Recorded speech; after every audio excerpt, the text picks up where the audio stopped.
Welcome back to Harper's Bazaar Arabia's weekly Currently Trending podcast. In this week's episode, we talk being a woman in business, building a brand in the Middle East, and inspiring the next generation. Hello and welcome back to Harper's Bazaar Arabia's weekly Currently Trending podcast. I'm Milli Midwood, the Assistant Digital Editor here at Harper's, and today we are joined by two very inspiring women who have both launched their own successful digital fashion companies. So first we've got Kelly Lundberg, presenter, celebrity stylist, author, mentor. I mean, is there anything that you don't do? Cook. I can very safely say I'm rubbish in the kitchen. Okay, this is good to know. And we are also joined by Aisha Alkhaja, mother, entrepreneur and founder of Little Wren, an online boutique that specializes in high quality pieces from homeware to clothes for the whole family. Hello, thank you for joining us, ladies. Thank you for having us. So first of all, we want to know a bit more about yourselves and how you and why you started your own businesses. Kelly. Well, I started my business in 2005, so I'm coming up for 13 years in business, and I started off as a personal styling and shopping business where I was offering personal shopping to individuals that lived here. And over the years, as business does, it evolves and grows arms and legs like you don't expect. And often what you start doing is never really what you end up doing, because business, like yourself, is constant evolution. So now, coming up for 13 years later, I now have a style academy which is growing the next generation of fashion stylists. So that's where I'm at now, and it's a global business where we've got up to 18 stylists at the moment all over the world. Latest was Tokyo that we just signed, which was really exciting to think that someone found me in the online space in Tokyo. We have New York, London, Saudi, Milan, Madrid, and something that's really been in 2005 was a dream. Like, it really was. I wanted to have a global business, but I didn't really know what that global business was going to look like. And now, 2018, it really is reaching out and inspiring others and mentoring others that they really can follow their dreams. And I've niched into, how they can excel in styling, but with a business focus, because this was where the gap was. There's loads of styling courses out there, but what I help is how they can make money. Cool. Aisha. So I haven't been going that long. I fell pregnant in 2016 with my son, and during the pregnancy was looking for different things for the nursery, clothing, and I found loads of great brands, but it took a lot of searching. So when my son was about 3 months old, I sort of thought, okay, what if we put all these brands in one place so people don't have to search?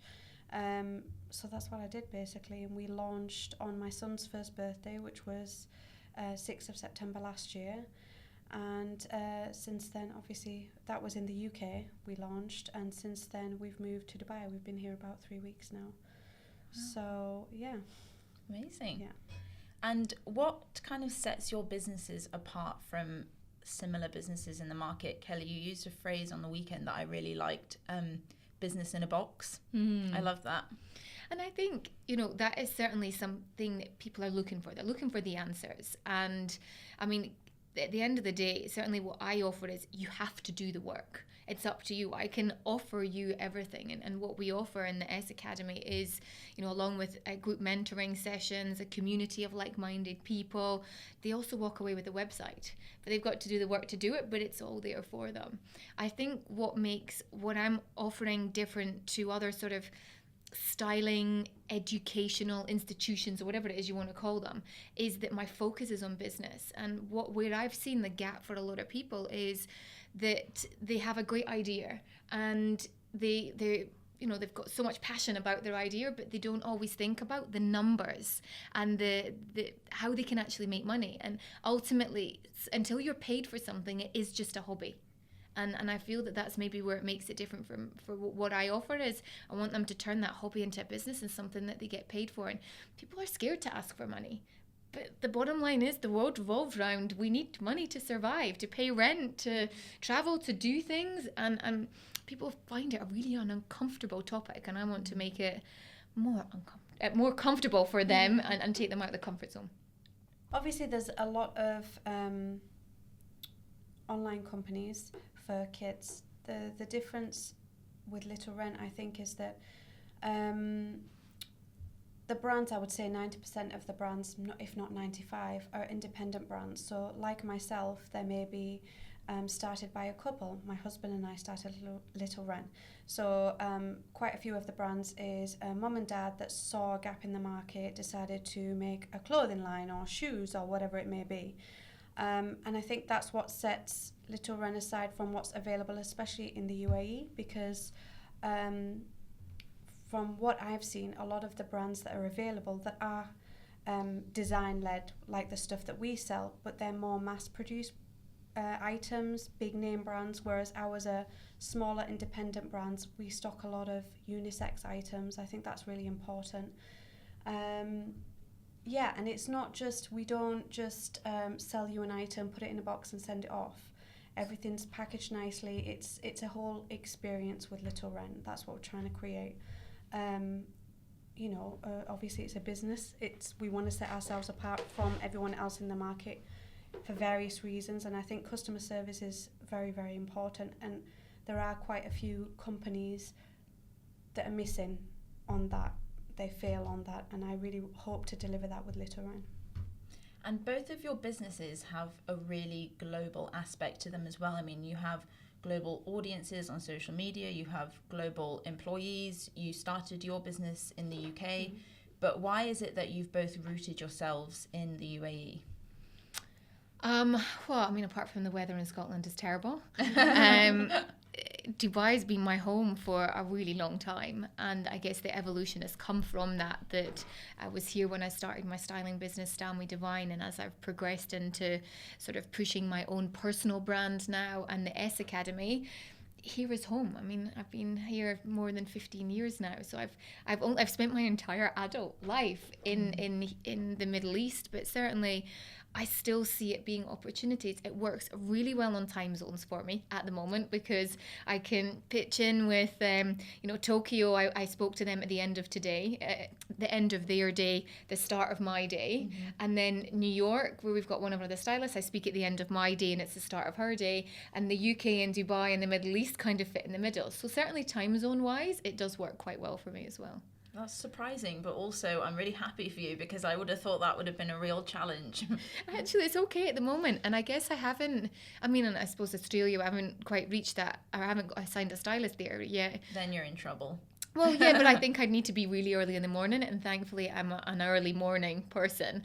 Okay. When I spend time in Los Angeles, it makes it really difficult because I'm not a night owl at all, and there it really would have to be, I'd work most of the night in order to get the time zone right. So for me, that's working quite well just now. For me, I'm half Emirati, so it makes sense. I think I moved to the UK in 2009 to do a master's degree, met my husband, had a child. I think some part of me always knew I would come back to the UAE, and when we were visiting and we mentioned Little Wren here and there and had an event, it got such a good response. Plus logistically it makes sense for us. I can target different audiences, Asia, Australia. In the UK, sending stuff out, it's just more expensive to do it from the UK, and it's great to bring European brands to the Middle East, whereas some people might not do that. So I think there's huge opportunity, especially in the children's market here, and I'm very excited to begin our journey. Very exciting. So do you have somebody that's inspired you to get to where you are today, or someone that inspires you every day?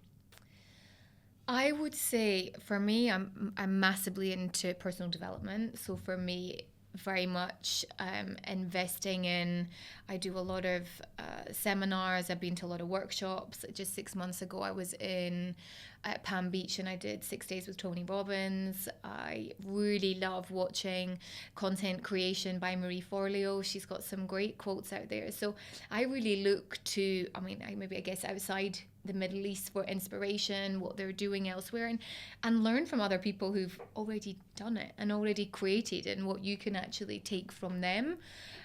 And I mean that in a way is how else you can be inspired and how you can utilize that in your business. So, Marie Forleo I really like, and I guess there's so many in the personal development world that each come in at different times. Like this morning alone, I was listening to a podcast by Robin Sharma, and I love him. And he was, it was like nine ways to live a great life or something like that. And each and every one, like, it set me up on fire today. So it was good timing.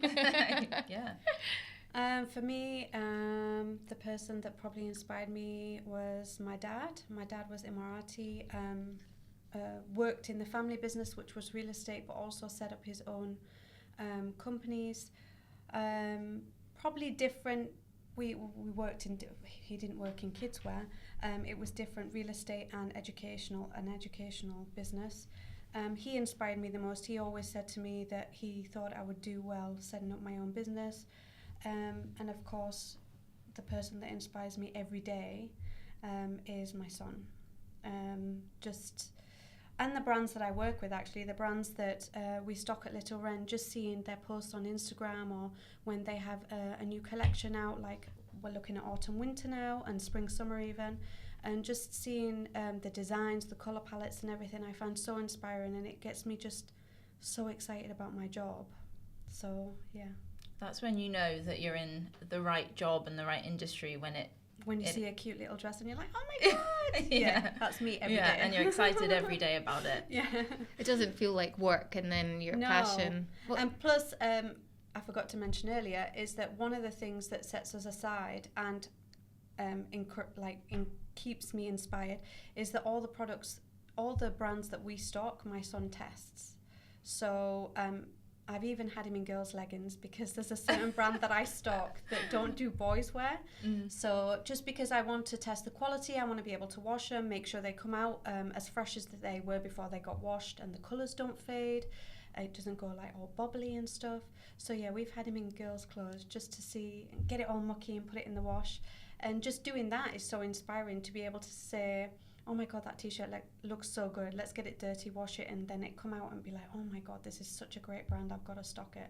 So yeah, Lawrence is my daily inspiration. Has he got pictures for his 21st birthday or something? I do have pictures poor somewhere. child. We're going to have to do it for his 18th, not 21st. Bring it forward. Or just every milestone, just remind him, 16th, 18th, 21. Yeah. Remember when I dressed you like a girl, yeah. It's for business, I'm sure you won't mind. Yeah. So at Harper's, we are all about female empowerment, and we couldn't possibly talk about being women in business without talking about female empowerment. So is this something that is quite a core message within your brand, and what are some of the challenges that you faced with being a woman in business? I think if I was to go back to early days and being in business, I found it really challenging that, there was no networking groups when I started, so it was 2005. The small business scene was really just growing. And I had a couple of challenges. One, in the market here, it was certainly being a woman and doing business, being young, 24 necessarily, not everyone took me seriously. And 3, the type of business that it was. People was like, oh, she's just going to go and buy clothes for people. And the business was never about that. The business was really, ultimately, is about inspiring people and helping them, empowering them in the clothes that they wear. That was the start of it. And making people feel good in the clothes they wear. And it was really educating. Like, the first 3 years in business was really educating people as to what a personal stylist was. It wasn't just about buying designer clothes. It was about making people feel great so that they could go out and do their job properly or attend an interview. So certainly they were my challenges in the beginning. And then latterly, I really feel that I'm now incredibly passionate about working with women, and I don't make it anywhere that I only work with women.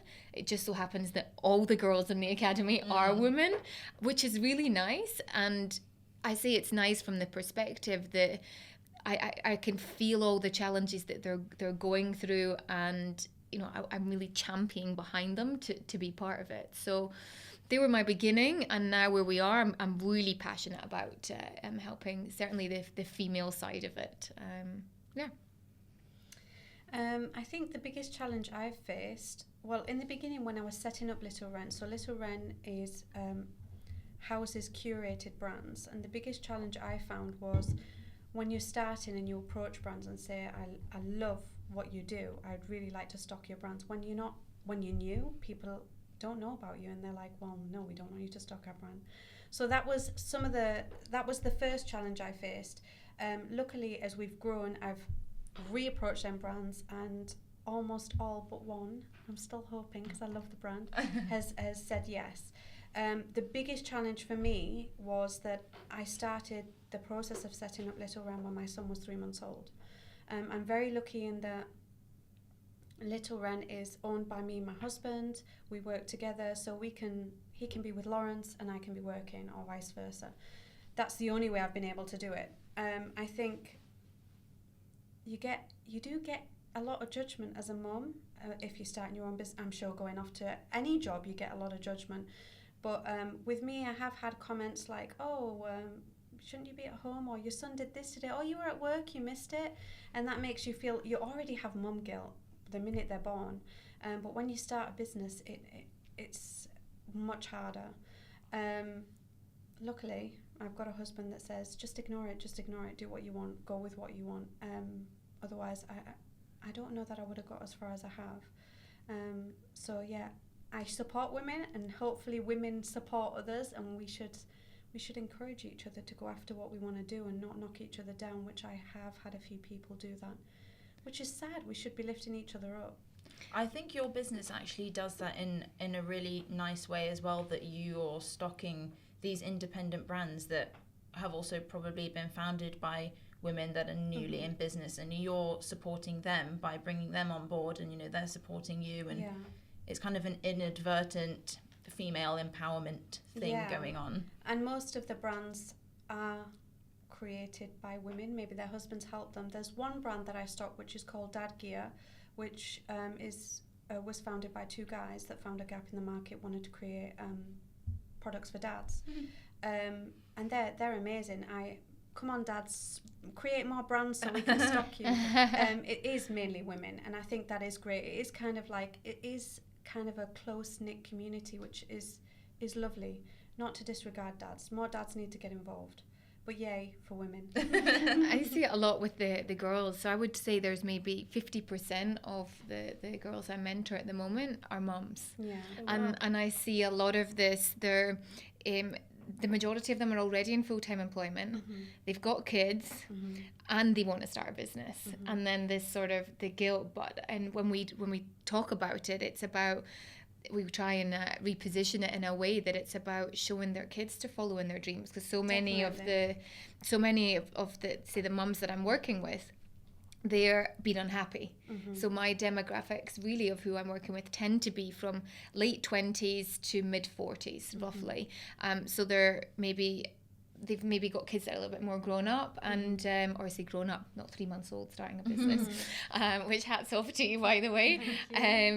But I definitely see the challenge in that, and certainly the guilt. But in business here in 15 years, supporting women, I have seen a massive change because it was not like this in the beginning. It was kind of, you're out for yourself. And I really do feel that there has been, or maybe I'm just fortunate, I'm in a community, many of which that the girls are really supportive because they do run their own business. So I think that's the difference. If there's women in business, then they're supporting you all the way. It tends to be when people don't fully understand that there's the judgment or the comments, which is a shame, really. And I think, like you said, it's so important for our children to see, boys and girls, to see that mum can be a mum and go off and work, and dad can, just like dads, obviously traditionally dads would go off and work and mums would stay at home. Times are changing, it's good for kids to see that. I want my son to see that, my mum could set up her own company with the help of dad. And was still around, I think that's so important. And he may go on to take over the business that, mum created. Hopefully. Wouldn't that be cool? So I wanted to talk as well a little bit about having a business in the digital realm. So both of you have businesses that are online. and we've seen a massive boost in kind of online and e-commerce in the UAE or the Middle East in general. But we've still got the physical brick and mortar stores that are, you know, coming up just as thick and fast. I mean, the plans that were announced for the new largest shopping mall in the world, they're out there now. So do you think that online and physical can coexist? Do you think one's going to outrun the other? I mean, Kelly, I think yours is kind of interesting as well, because obviously with styling, that's a very, you know, being present, being tactile, all that kind of thing. But you've acquired all these stylists from being online as well. So you're kind of like in this grey area in between. Yeah, I think it's really interesting because I'd looked at many different ways to take the business online. I'd looked at franchising, and I'd looked at, you know, so many ways to get this idea of this global business that I had when I was 24. And, you know, eventually it's worked in this way where, you know, it's not about people necessarily coming under my brand. It's giving them the confidence to have their own wings and do their own thing. But about this, the coexist, I think there's a need for both, for sure. Because, you know, certainly as a stylist, I love to look and feel and touch clothing, and maybe in the same way that it is, but the ease of online. So I do certainly feel that I'll go into stores, certainly from the client perspective, obviously into stores to feel and touch, but the ease of things, and if I know brands and accessibility and the ease to have it delivered to my front door, I do think there's a gap for both. And also, there's so much about the world of online that people are really reaching out to.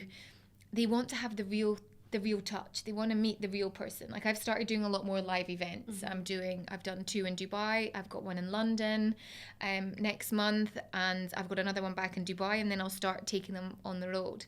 And I'd heard something really interesting, and I would through the third party, and they'd said you have to look at what artists are doing nowadays, from the perspective that, you know, artists went on tour, then they released an album, and then it was all about album sales.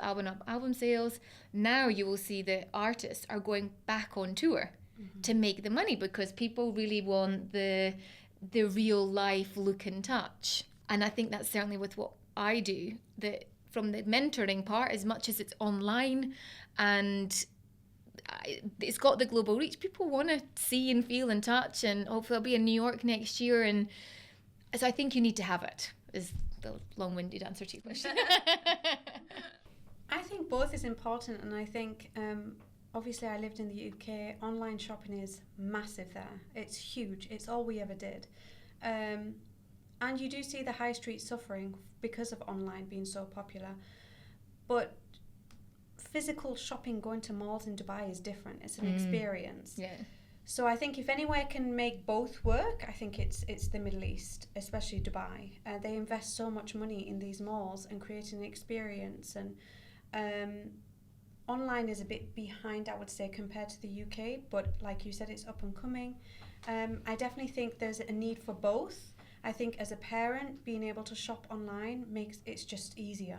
You know, trailing your kids to the mall, or, you know, going on a Friday when it's really busy and you're juggling a kid or multiple children. I don't know how you do it. For me, online shopping is great. I get what you're saying about going and seeing and knowing the materials, but if you know a brand and you know what they're capable of, it's easier to shop. For example, with Little Wren, obviously we've tried, tested all the brands, so I know their quality. I wouldn't feel the need to go and check them out in a shop. I know what I'm ordering in. Hopefully once my customers get used to buying a certain brand or whatever, they'll know that too, and then you've got that trust with online shopping. I think with certain generations there's a hesitation with online shopping, but I definitely think if anyone can do it, it's the Middle East, and I think it's vital to offer people options with regards to shopping.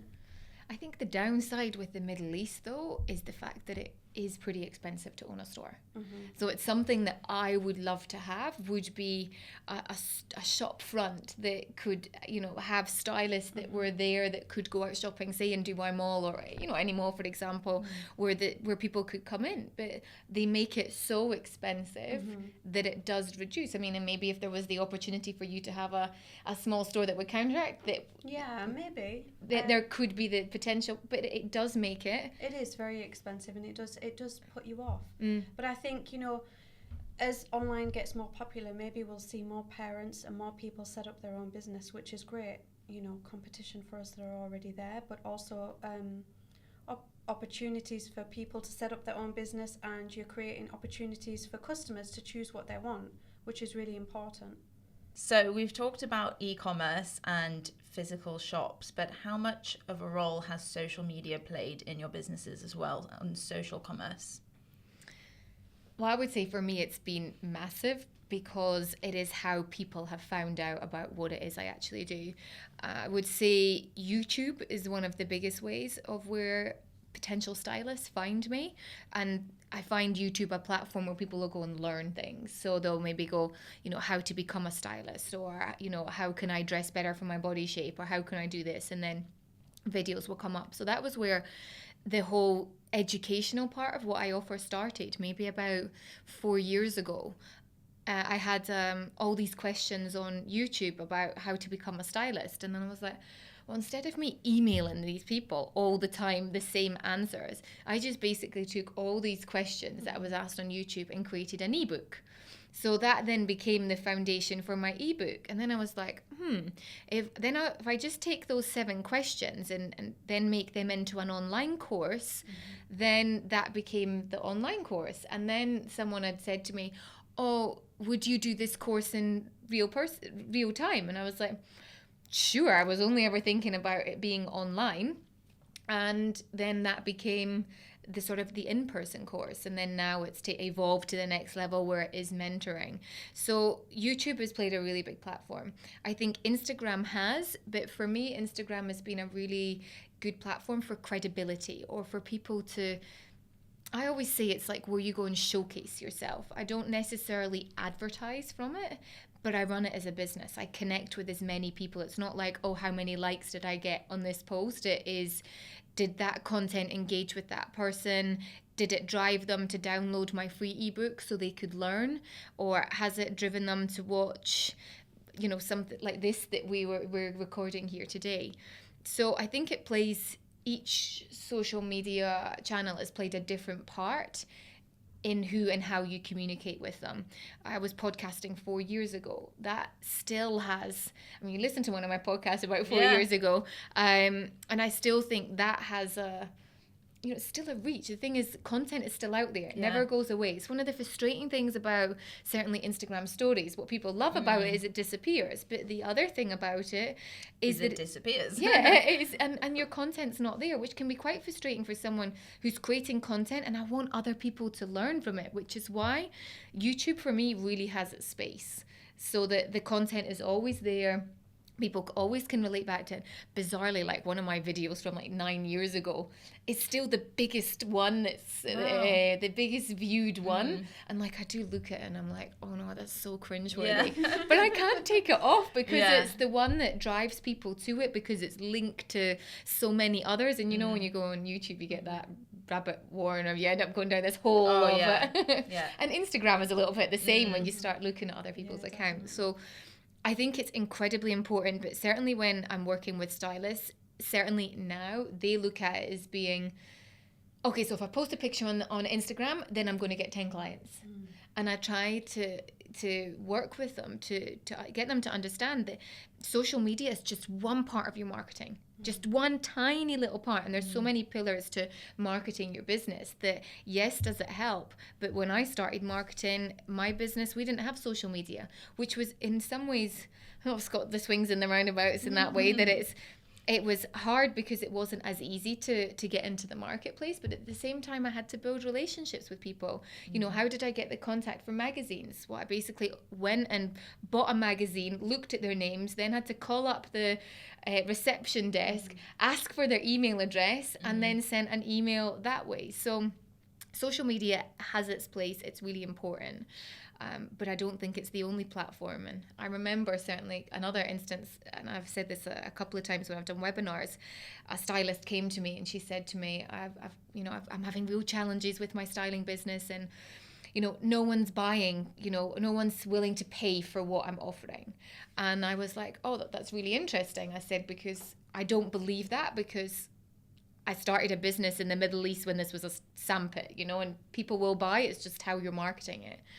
And I said, well, send me your website and send me your social media and let me have a little look. And she was like, oh, no, I don't have a website. I just have Instagram. And I was like, okay. That's a lot of businesses in the Middle East. They rely so much on Instagram and WhatsApp, selling over WhatsApp. That's new to me. Oh, yeah. But this for me, and then what I say to them is, you need a website. Yeah. First of all, if you want to be understood as a professional business and want to be paid, I think you need a website. And I think certainly that's when I go back to Instagram and social media platforms are great as a showcase to showcase maybe your products, and you will get sales for sure, especially with what you do if someone shares it and sees it. Yeah. But ultimately you need the platform to go back and for them to purchase it. What would put you off a website if you were looking at something? What would make you click off?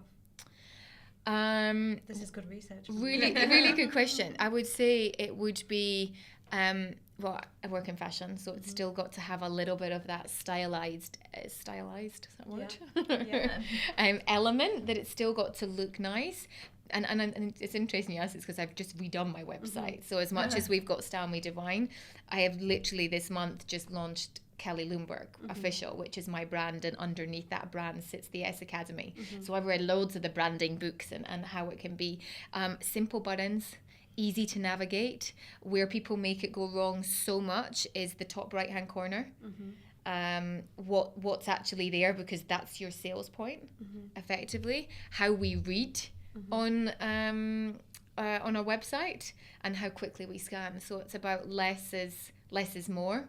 And what would put me off? Too many buttons. To actually buy something. Sign-up's a really interesting one as well, where people tend to leave things in the cart if it's complicated. I've had so many challenges here because the payment gateway system, that's something that would put me off, and it's been something I've been really aware, trying to make sure it's seamless, and in order to buy something, it's not through 6 pages to finally pay for it, because they'll end up losing it. And especially in what I do, it's trying to get people at that time when they're hungry and they're learning. It's like, I want to go and download that book, or I've seen this product for you. I need to have it right now. I guess. So I think your customers don't want to have to work just to be able to buy something. Yeah. So I definitely would recommend that book. It was so. Can I borrow your pen to write it down? What's the name? Say it again. Building a Story Brand. Okay. And by Donald Miller, and you can't get it here. I've been in and asked so many times, and they're like, "Oh yeah, we've got like a 6-week wait list." Like, luckily, we have online shopping. And I love Audible. I use Audible. Yeah, it's one of my favorite apps. Whenever I get in the car, I'll listen to something, and Donald Miller I'd listen to. I mean, he's got a great podcast as well, actually. But that book's fantastic. So every stylist that I work with, giving away my secrets now when I'm in exhibition. No, it's all good. They have to listen to this. But and it's. I mean, even just. I've just worked with my first non-stylist. So as much as the marketing and everything, so that's what we're talking about, social media, I think. As much as the social media, Facebook advertising, I invest a lot in Facebook advertising, especially when I've got an event. But I've just taken on my first non-stylist, and even that book as well, for anyone in any industry, it's worked really well. Oh, that's good. I'm definitely going to read it. Look forward to hearing. So this is one of my favourite questions because I love the answers. What is a piece of advice that you would give your younger self, maybe your 16-year-old self? Well, it kind of ties quite nicely on with reading, actually, because I left school at 16. Oh, it must have been nearly 17, and it was like, I don't ever have to read a book. Sit an exam. I don't ever have to do anything that's going to tax my brain again. And I mean, I really hated reading at school, massively. So much so that I did my higher dissertation on poetry. I mean, who does that in this era? And it was only to get out of reading. And reading has changed my world. And when you talk about just one of the books, I've got a list when it comes to mentoring the girls, like they need to read as part and parcel. And I think I was a bit naive that, you know, it was kind of like at 16, you've done all these years of education and it's like, I don't need to learn anything anymore. And I just wish maybe I hadn't been so naive in thinking that. And I picked up a book earlier because ultimately we need to keep growing and keep learning. And I didn't understand that at the time, that's what it was all about. And I didn't pick up my... I started to enjoy reading maybe around 19, 20, but, you know, books rather than anything that would help me grow as a person. And I remember a friend of mine when I was 23 or 24 gave me my first personal development book, and I was still crew at the time, cabin crew, and she was like, this is an amazing book. And I was like, I don't think I need self-help, but anyway, I'll read it. And it was The Magic of Thinking Rich. Magic of Thinking Big. And I did a flight back, and I read it between Dubai and London. It was London Heathrow, and I read it while I was in London Heathrow. And then that flight back from London Heathrow back to Dubai, it was the best flight I'd ever had. And I was like, wow, this is what books can do for you. And it was like, there was like 300 passengers. I was working in economy at the time. I think it was like 23 or something. And like, it was just brilliant, and everyone smiled and everyone was happy. I mean, I don't know if it was like the recycled air pressure in the cabin or whatever, or was it the fact that I had just made an intention that having read this book, I was going to implement everything that they were talking about. So was that a life-changing moment for you, would you say, career-wise? Maybe, I don't know, because I wasn't thinking about starting a business then. I don't remember, but it certainly opened me up to maybe, thinking big. And that's something that I do say a lot, is that, you know, Dubai and the environment has always inspired me, because, you know, Dubai always thinks big, and maybe that book was that. Maybe it was, and it's all come together here on this podcast. But it really made me think, you know, you can do anything you want. Dubai can build an island shaped like a palm tree. Kelly Lundberg can start a business styling people and helping them in their clothing and stuff. So to answer the question, I would certainly say reading, but maybe on from that is just self-education. So maybe if you're not a reader, listening to podcasts, just getting out of your comfort zone, because that is where, honestly, as cliche as it sounds, it's where the magic happens. And now it really is very much, how can I get uncomfortable? Because that is where I grow now. It's like, okay, if I've been a bit, things are really amazing, it's like, no, I better do something to make it not, so I can learn and grow. So that would be mine. Mine would be, so when I was younger, obviously being a typical teenager, I used to say, when it was exams or whatever, I'd say to my dad, Baba, I can't do it. And he always used to say, there's no such thing as I can't. And I used to think, what is he talking about? And as I've got older, I realised that he was right. I think if I could give one piece of advice to my younger self, would be believe in yourself. I think self-belief is so empowering. And once you sort of stop knocking yourself, which I think a lot of teenagers do, but me as an adult, I'm talking, my confidence has only come in the past few years. Knocking yourself is so damaging, and saying, I can't do it, I can't. Yeah, that's a negative. You should not say that. You should say, I can. I listened to something recently, and it was really interesting, because they say you got to be really careful about what you actually say to yourself. And in reality, what you say to yourself, would you tell someone else? Oh, interesting. I would be a lot kinder to other people than I am to myself, definitely. So I never follow my own advice. Until now. And this is the thing. And I was like, that is so true. You would never tell anyone, really, that you can't do that, or that, you know, you're horrible, or you're ugly, or you're fat, or you're this, or you're that. You'd never tell someone else that. But you say this, you look in the mirror and you're like, you know, I feel this, I feel that. So the next time you catch yourself saying to yourself something, because that's part and parcel of the self-belief, you know, be careful. I've got a sister, she's 20 years old, so there's 15 years between us. Wow. And she comes to me for a lot of advice. And she always says to me, you really know what you're talking about. And I always say to her, no, at your age, I wouldn't have known any of this. I think it comes with time, experience, life experience. When you go through challenges in life, personal challenges, I think that helps you boost your confidence, although it might not seem like it at the time. And the past, I would say, 10 years, I've been through a lot of personal struggles. And through that, I think I've gained confidence and learned what I am capable of as a woman, as a mother, and as a business owner now. So, well, mine, for the record, would be to listen to my mum more. And I hope that she never listens to this podcast and never hears me say that. It's funny about mums. My mum said to me, you know, when I saw the advert for the job to move out here when I was 21 as crew, and I was like, Mum, I really don't want to be cabin crew. And she was like, go, you know, even if you don't want to be crew for the rest of your life. She said, Dubai is going to be the stepping stone for the future. This was in 2002, 2001. And, you know, she was right. And this is the thing, like, I hate when mums are always right. Because they usually are. And, you know, I took her advice that time. Do you take your mum's advice now?